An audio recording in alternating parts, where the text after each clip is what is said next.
Olá, olá pessoal, no vídeo de hoje a gente vai falar sobre o caso Guto Zacarias, hipocrisia, cinismo e a ideologia da extrema-direita.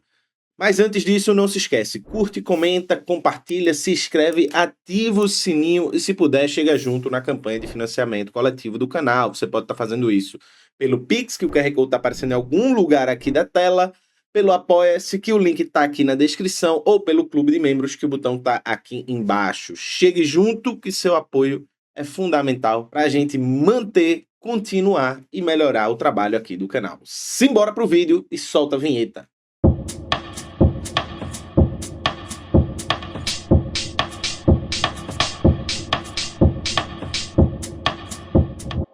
Então, gente, como a gente vai falar de ideologia e a gente vai falar de um tópico importante da ideologia contemporânea, e vocês estão ouvindo obra, né? Não tem como fazer nada. Mas como a gente vai falar de ideologia e como a gente vai falar de cinismo na ideologia, vim aqui com a camisa dele, ó. Slavoj Zizek, tá aqui, ó, o homem, ó, para falar comigo de ideologia junto com vocês.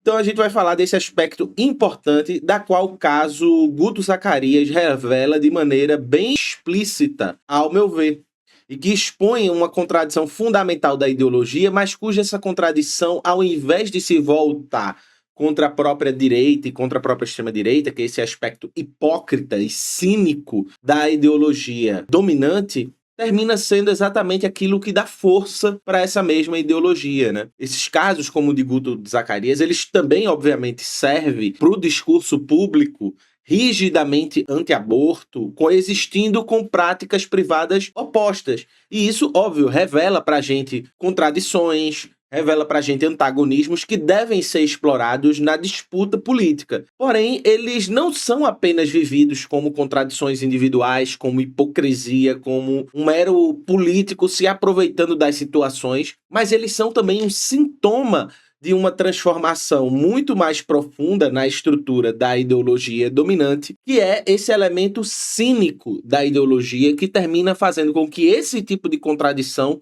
ainda que revelado, não necessariamente signifique um fracasso do próprio discurso dominante. O que está em jogo não é a existência da hipocrisia, porque ela sempre existiu na política. Sempre foi muito, inclusive, utilizada para expor políticos, para expor adversários políticos e etc.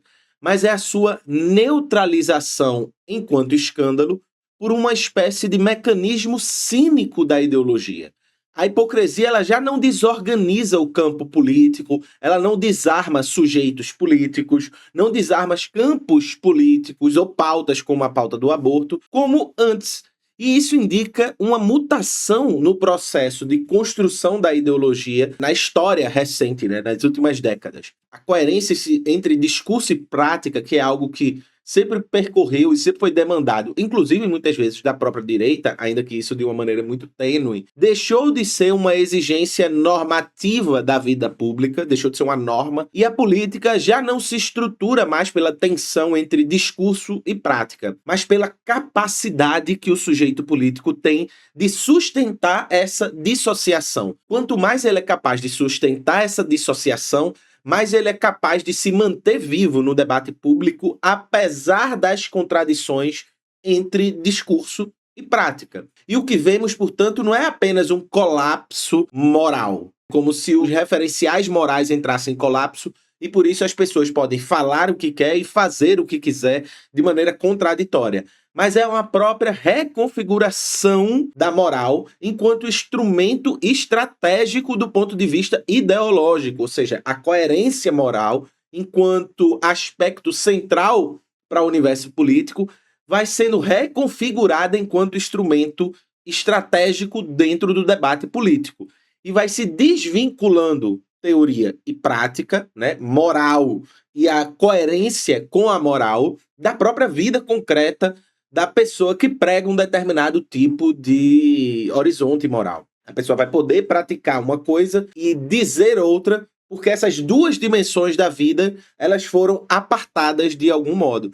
E a questão central é como chegamos em um ponto em que essa contradição entre moral, teoria e prática não dissolve a legitimidade política de um campo político, como no caso do Guto Zacarias, da extrema-direita. Ou seja, é algo para além, inclusive, da própria figura do ponto de vista individual, né? Ainda que também o seja. Vamos ver se ele vai ser capaz de sustentar essa contradição. Zizek, que a gente falou que está aqui com a gente hoje, ele fala que a ideologia contemporânea não opera mais por essa ilusão clássica descrita pelo marxismo. Eles não sabem o que fazem, mesmo assim fazem. Essa referência que Marx faz à passagem bíblica, e Marx adora passagens bíblicas, né? Quem já leu Marx sabe disso. Ela, para Zizek, ela, óbvio, já foi muito importante, mas esse momento pós-anos 60, né, final dos anos 60, há um processo de transformação em que esse eixo ideológico do eles não sabem o que fazem, por não saber eles fazem, se transformou. Passou, né, por uma consciência que agora é paradoxal. Eles sabem o que fazem e fazem mesmo assim. Isso implica uma mudança qualitativa na ideologia, na forma como a ideologia dominante funciona. Porque isso implica que o sujeito não precisa mais acreditar plenamente naquilo que ele sustenta, porque essas dimensões entre a crença e a prática foram dissociadas. Você pode saber que algo é terrível, você mesmo assim o faz e você mesmo assim prega que aquilo é terrível. E isso não produz um tipo de incoerência, porque essas dimensões foram apartadas no momento em que elas, como mesmo antagônicos, elas podem conviver.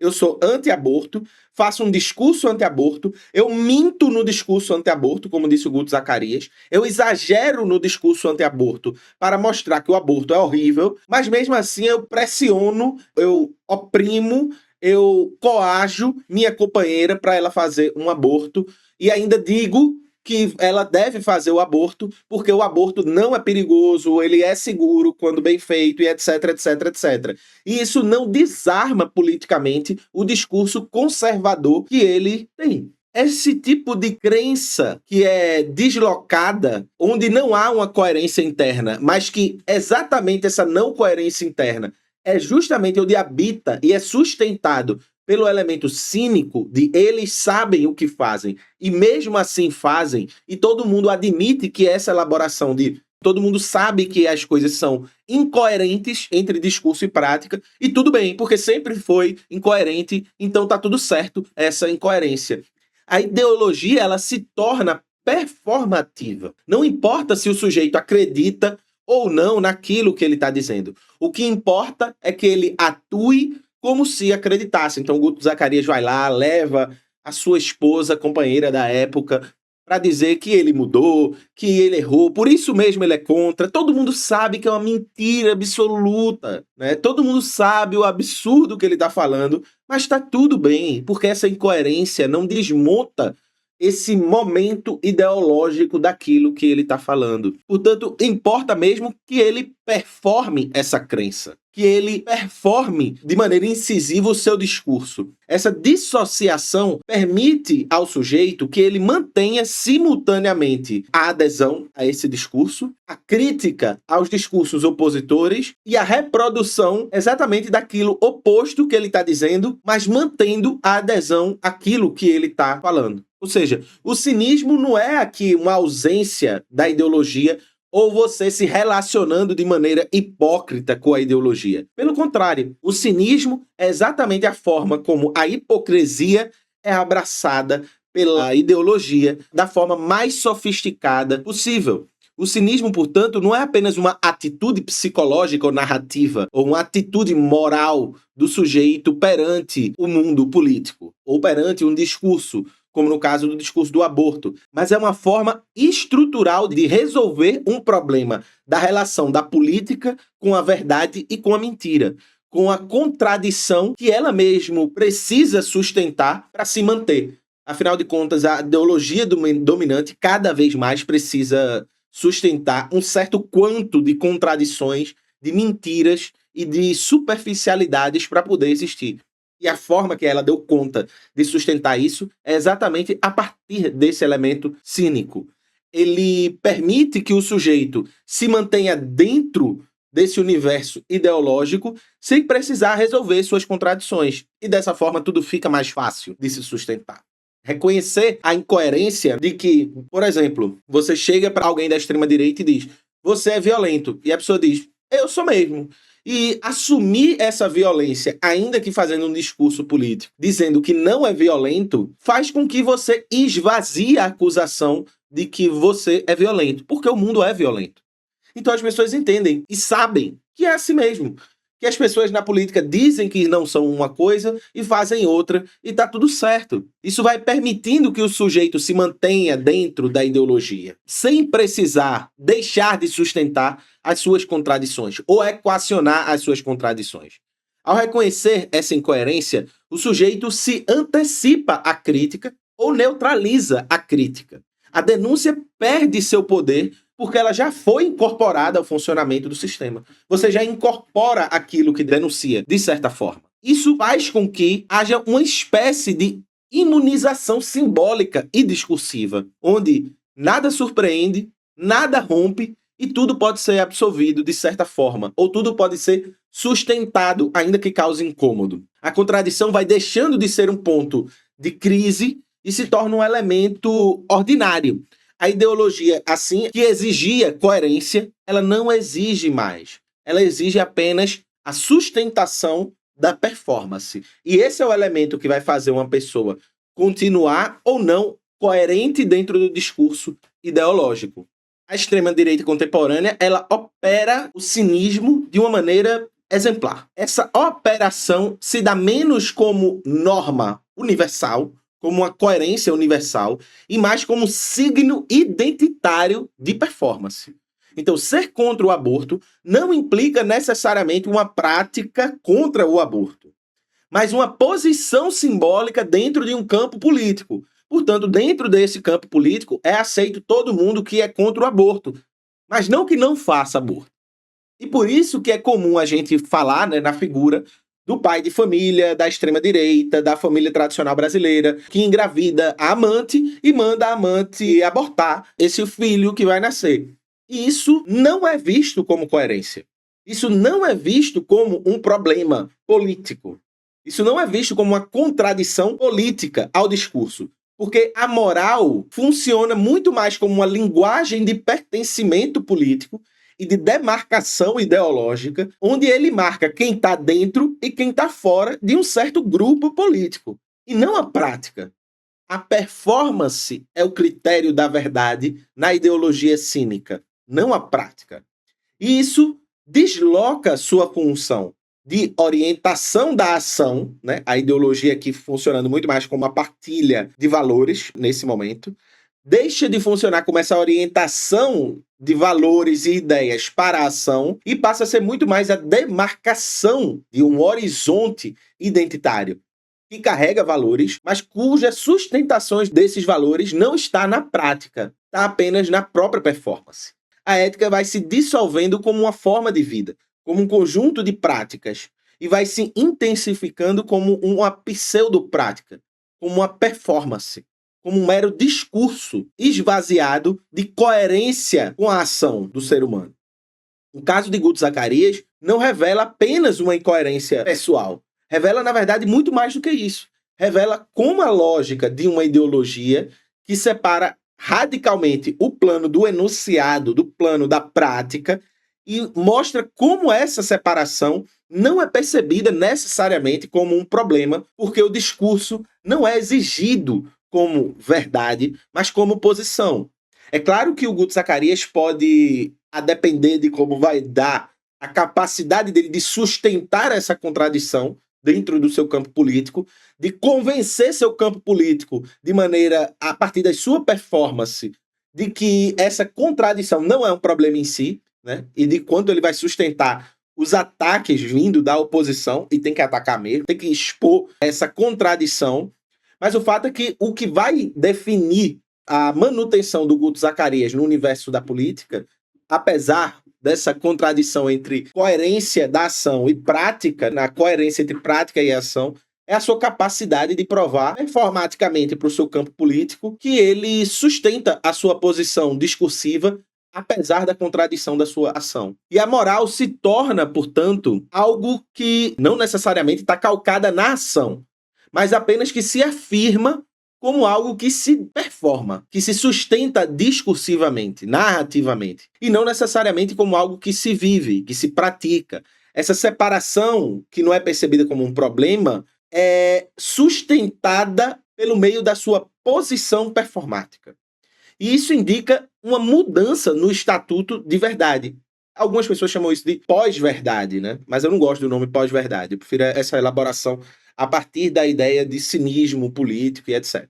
Isso indica essa mutação no estatuto da verdade. Ela deixa de ser um critério calcado pela coerência entre discurso e prática e se torna um efeito secundário da performance, ou seja, de você ser capaz de sustentar a contradição apesar da existência da própria contradição, do antagonismo entre o discurso moral e a prática. O que importa, então, é a eficácia dessa capacidade de sustentar esse antagonismo, e não da sua correspondência com a verdade, de como seu discurso tem correspondência com a sua prática na realidade. Isso é o menos importante. O Sloterdijk, que é um filósofo de direita, tá? Ele descreve a modernidade tardia como marcada pelo que ele chama de uma razão cínica, uma espécie de consciência esclarecida que, no entanto, permanece integralmente ligada, integralmente vinculada ao sistema que critica. Ou seja, ela critica o sistema que está criticando, mas ao criticar o sistema que está criticando, isso não produz nenhum tipo de movimentação para a ruptura. É apenas uma performance crítica, ou algo que se dá apenas no âmbito de uma razão transcendental que não tem conexão com a própria realidade em si. O sujeito sabe que há inconsistências nisso, ele sabe que há incoerências, mas ele sustenta essa incoerência. Ele permanece integrado ao sistema que critica, ainda que saiba que as suas ações e as suas práticas não produzem transformação efetivamente nenhuma. O sujeito, ele desenvolve uma relação puramente pragmática, instrumental, para usar o termo da escola de Frankfurt, com a razão, com a capacidade de crítica e com a própria realidade. E esse saber até identifica problemas, critica-os, não emancipa o sujeito, adapta o sujeito. O sujeito aprende a viver apesar desses antagonismos. E o cinismo, assim, não é resistência. Ele é uma acomodação lúcida. E, portanto, o Sloterdijk, ele aponta que há, inclusive, dentro de setores, né, mais esclarecidos, mais à esquerda, inclusive, essa mesma reprodução desse elemento cínico, né? Ele vai transformando a crítica em parte do próprio funcionamento do sistema. Ou seja, o sistema funciona muito bem porque você critica ele. E quanto mais você critica ele, mais o sistema vai achar que está tudo ok, está tudo bem, porque a crítica que você faz ao sistema, ela é imune. O sistema não produz nada. Você não produz nada a partir dessa crítica. Ou seja, a hipocrisia nesse contexto, que se dá de diversas formas, como a gente está vendo, não é simplesmente uma falha moral. Ela opera como um dispositivo ideológico político.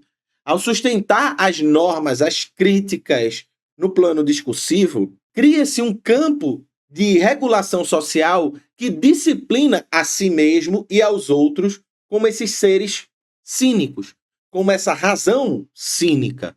A possibilidade de transgressão privada por parte de quem enuncia a norma não enfraquece esse dispositivo. Você transcender ou ser disruptivo entre o que você fala e o que você faz não necessariamente enfraquece a narrativa que você diz. Ao contrário, pode até reforçar a sua posição de exceção, de pessoa que sustenta a contradição entre prática e teoria. E isso produz uma simetria estrutural que é parte fundamental da ideologia dominante. A norma vale como comando, não como compromisso. A moral se revela como tecnologia de controle, de produção de massa, de produção de grupo, de produção identitária a um campo político e não necessariamente algo que você pratica. O duplo, que é essa construção a partir da ideologia cínica, né? Esse duplo padrão não é uma incoerência acidental, mas é uma estrutura ideológica que permite que a moral seja aplicada de forma diferenciada conforme os lugares, o tipo de pertencimento, os momentos políticos e assim por diante. A gente vê, por exemplo, Trump, um cara que, enfim, está envolvido nos arquivos Epstein, rezando no meio da Casa Branca, pedindo para salvar as mulheres e as criancinhas do Irã.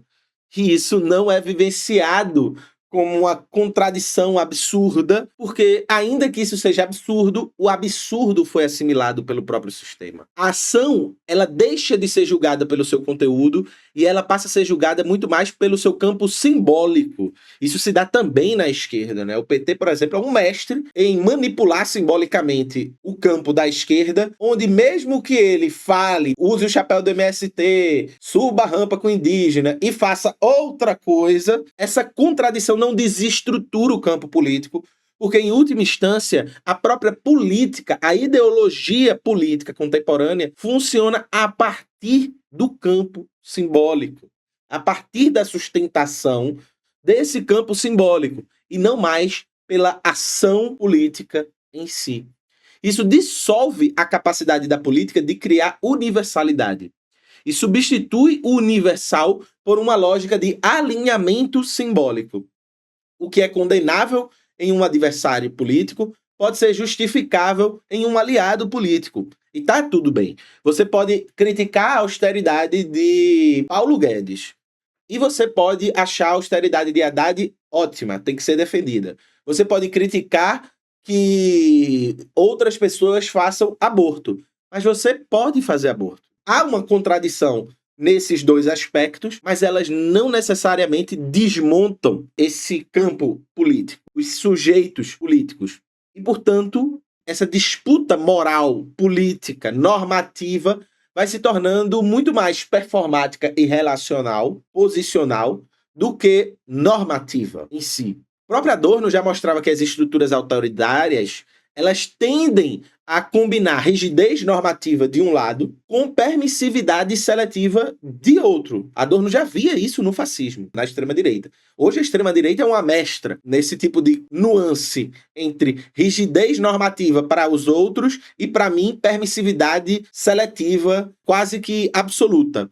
E há uma forte valorização da ordem e da disciplina, por um lado, mas aplicada de maneira absolutamente desigual. E isso não necessariamente é um problema. O sujeito autoritário, ele exige conformidade normativa aos outros, ao que ele chama de outros, mas para si ele reserva a possibilidade da exceção à norma. Porque exatamente quem dita a norma é exatamente aquele que pode subverter a norma. O sinal de que você tem poder é exatamente o sinal da subversão da norma.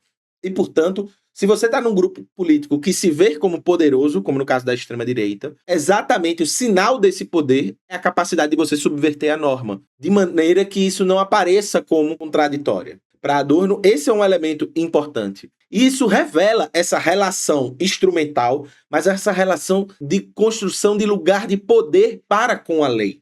A lei é o lugar do poder. Quem estabelece a lei é aquele que tem poder. E, portanto, aquele que tem poder estabelece a lei porque a lei organiza o mundo. E se você estabelece a lei porque você tem poder, o seu poder se confirma exatamente no momento em que você transcende a lei e não só no momento que você aplica aos outros a lei. E essa autoridade, portanto, se sustenta exatamente a partir de uma relação ambígua para com a norma. A adesão ideológica, juntando tudo que a gente falou, não se explica apenas por uma crença racional de seguir ou não a lei, mas por uma relação afetiva e libidinal para com a lei. Quem é poderoso? Quem detém o poder? O sujeito encontra no campo ideológico uma forma, portanto, de pertencimento, de reconhecimento, de gozo por estar numa posição de poder. A defesa de uma posição não é apenas intelectual, ela é existencial. Você vive aquela posição, né? E por isso que pai da família tradicional, ele pode vivenciar essa contradição onde ele é contra o aborto e pede para a amante fazer um aborto. Ou sua namorada, como no caso de Zacarias, né? Sua esposa, engravida e você coage ela para abortar. Isso não é visto necessariamente, obviamente pode ser que venha a ser visto, também casos singulares, que não excluem a dimensão geral da ideologia, mas o fato é que isso não produz uma contradição necessária, porque o lugar do sujeito político cínico é o lugar de quem vive essa relação com o poder, onde ele estabelece para o outro a lei, mas exatamente por ele ter essa dimensão de poder, ele pode subverter a própria lei que ele criou, exatamente por ele ter criado. Isso torna a ideologia muito mais resistente, não imune, mas muito mais resistente à crítica, ao ataque, ao questionamento. Porque questioná-la é ameaçar o próprio sujeito. Portanto, ele vai ser obrigado a tentar sustentar essa própria relação que ele tem com o poder, reforçando esse viés ideológico. A incoerência pode ser percebida, mas ela não necessariamente vai romper o vínculo, porque o vínculo não é somente lógico, ele é performático, afetivo e libidinal com o poder. No Brasil, essa lógica se intensifica num cenário onde a política está sendo polarizada para a extrema-direita. E na extrema-direita, a gente vê a política se tornando uma expressão identitária, muitas vezes. As figuras públicas operam a partir desses significantes de pertencimento, condensando nesses significantes valores, afetos, antagonismos, inimigos. E a defesa dessas figuras ultrapassa a avaliação de suas ações concretas por diversas vezes. A crítica ela é rapidamente traduzida como um ataque ao grupo, reforçando a coesão interna.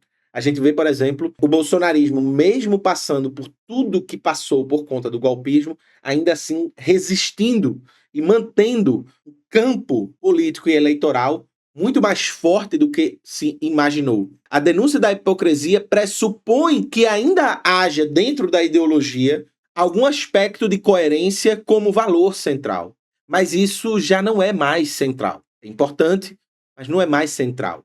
Em um regime cínico de ideologia, a contradição não gera ruptura porque não há expectativa de consistência plena entre ação e prática. A prática deixa de ser o critério da verdade. A crítica moral atinge um alvo, mas ela já não desorganiza a partir da moral esse alvo. Porque o que mantém esse alvo coeso não é uma coesão entre teoria e prática. E isso gera uma sensação, ao lado crítico da ideologia dominante, de impotência. Tudo é relevado, tudo é visto como, meu Deus, essas pessoas são incoerentes, escrotas, hipócritas, e assim por diante. Mas o problema não é uma falta de verdade, como se a gente revelando a verdade fosse revelar o conteúdo da contradição. Mas a forma como ela deixou de operar como critério. A verdade perdeu espaço enquanto critério político. Tanto que as fake news, os negacionismos, são muito fortes no mundo da política hoje. A extrema-direita contemporânea não se sustenta apesar das suas incoerências. Ela se sustenta por causa da sua capacidade de assimilar as suas incoerências e de dar às pessoas a capacidade de viver suas incoerências. Diferente da esquerda. A esquerda você precisa ser muito coerente e qualquer desviozinho mínimo que seja é o suficiente para rachar um partido, para brigar as pessoas, para ter uma grande discussão e assim por diante. A extrema-direita ela é muito flexível do ponto de vista da incoerência. A esquerda ela é muito rígida para com as incoerências, como se seres humanos não fossem um pouco incoerentes todos. Só que a extrema-direita manipula a assimilação dessa incoerência de modo a produzir uma relação cínica com elas. Ou seja, nós somos incoerentes mesmos. Então, podemos fazer coisas contraditórias a todo momento. Veja, a incoerência se torna uma desculpa para você fazer o que você quiser. E não algo que você precisa elaborar. Não para deixar de ser incoerente, porque sempre seremos, em alguma medida, ironicamente, incoerentes. Mas para poder a gente não usar a incoerência como uma desculpa cínica para sermos um lixo de ser humano, que é o que a extrema-direita faz. Como aponta Zizek, né, a ideologia hoje funciona mesmo quando sabemos que ela é falsa. Ou melhor, porque ela é falsa, ela funciona. E isso indica uma transformação profunda. A verdade perdeu o seu poder de estabilização da política. Ela agora funciona apesar da verdade. A política funciona apesar dessa verdade que não sustenta mais o poder político, não sustenta mais o discurso político. O desafio, ao meu ver, não é apenas expor as contradições, mas é como a gente, a partir da compreensão da estrutura que torna essas contradições inofensivas, a partir da deslegitimação da verdade enquanto elemento importante do discurso e prática político, como a gente, a partir desse diagnóstico, pode superar o cinismo na política e fazer brechas e fazer feridas no discurso da ideologia dominante e no discurso da política hegemônica. Até o próximo vídeo.